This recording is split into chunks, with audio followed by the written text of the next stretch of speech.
एक नाही दोन नाही तब्बल 350 हिंदू मुलींचा लव जिहाद झालाय। ही घटना कालची आहे। ही घटना अमरावती ग्रामीण म्हणजे परतवाड्यामधील आहे।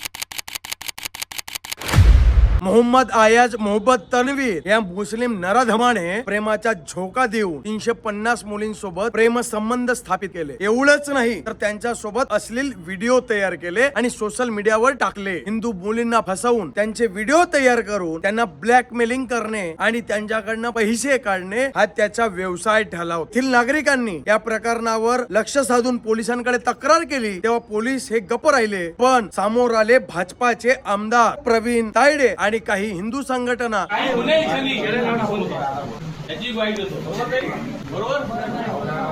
जेव्हा पोलिसांना जाब विचारायला पोलीस स्टेशन मध्ये ठिय्या मांडून बसली तेव्हा पोलिसांनी हरकत घेतली। आता अशा नराधमाचे घर सील केले। सील करण्याची प्रक्रिया सुरू केली असून तांत्रिक तपासाच्या आधारे आणि आज 14 तारीख म्हणजे डॉक्टर बाबासाहेब आंबेडकरांची जयंती, ज्यांनी संविधान लिहिलं, अशा आजच्याच दिवशी त्या नराधमाला अटक केली आहे। हिंदू मुलींनी लक्षात घेण्यासारखी गोष्ट आहे की त्यांची मैत्री कोणासोबत आहे, तो व्यक्ती कसा आहे, आणि मुलींच्याही घरच्या लोकांनी त्या मुलीकडे लक्ष ठेवलं पाहिजे की माझी मुलगी कोणासोबत कुठे काय करते। एवढंच सांगतो मित्रांनो, सावध व्हा नाहीतर पुढे धोका आहे। अशाच व्हिडिओ साठी लाईक करा, फॉलो करा आणि ही रील शेअर करायला विसरू नका।